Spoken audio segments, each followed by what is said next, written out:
কি ভাবছো? এই স্বার্থের দুনিয়ায় তুমি জিতে গেছো? না রে, তুমি জিততে পারো নাই। কিন্তু আমি চাই তুমি জিতে যাও। এই স্বার্থের পৃথিবীতে কেউ স্বার্থ ছাড়া ভালোবাসে না। তোমার পরিবার, তোমার প্রিয় মানুষকে একবার হলেও পরীক্ষা করে দেখো। একমাত্র আমি অনেক অবহেলা, অনেক অপমানিত হয়েও তোমার জন্য ঘৃণা সৃষ্টি করতে পারছি না আমার হৃদয়ে। কি ভাবছো? মনে পড়বে না? পড়বে, পড়বে। এক যুগ পরে হলেও আমার কথা মনে পড়বে। তখন অনেক আফসোস হবে তোমার। তুমি কাকে হারিয়েছো তুমি একদিন উপলব্ধি করতে পারবে। তোমার জীবনে কেউ একজন ছিল যে তোমাকে পাওয়ার জন্য মরিয়া হয়ে উঠেছিল। স্বার্থের এই পৃথিবীতে তুমি একদিন টের পাবে কেউ একজন ছিল যাকে তুমি শত অবহেলার পরেও, শত কষ্ট দেওয়ার পরও তোমার সাথে বন্ধুত্বটা টিকে রাখার জন্য বায়না ধরেছিল। জানো পাখি, এই পৃথিবীতে স্বার্থ ছাড়া কেউ কাউকে ভালোবাসে না। সবার ভালোবাসার পেছনে কোনো না কোনো স্বার্থ বা উদ্দেশ্য লুকিয়ে থাকে। এই পৃথিবীটা স্বার্থে ঘেরা, অথচ দেখো, আমি বিনা স্বার্থে তোমার মায়ায় পড়েছি।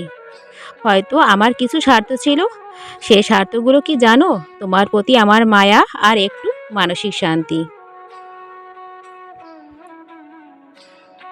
তোমার সাথে বন্ধুত্বটা টিকে থাকলে আর জীবনে অন্য কোনো কষ্ট ছুঁতে পারতো না।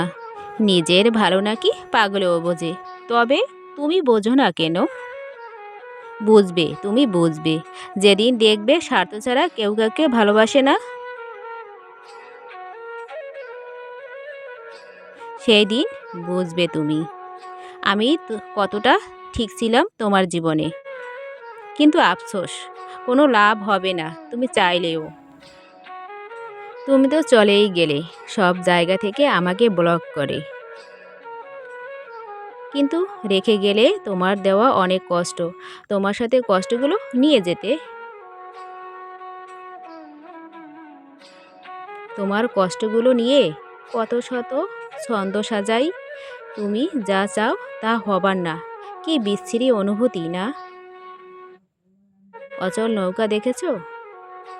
যে জলপ্রবাহের একবার স্থলে উঠে আটকে যায় আর জলে নামতে পারে না।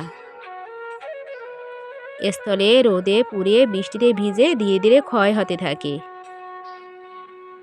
আমিও তোমার মায়ায় আটকে পড়েছি, সব কিছু মানিয়ে নিয়েছি। তারপরেও কেন এত কষ্ট? আমি তো জানি তোমার আমার রাস্তাটা অনেক আলাদা। তারপরেও এত কেন মায়া তোমার প্রতি? আচ্ছা, ভালোবাসলেই কি ঠকতে হয়? নাকি আমি এতটাই অযোগ্য যে তোমার বন্ধু হয়ে পাশে থাকতে পারলাম না?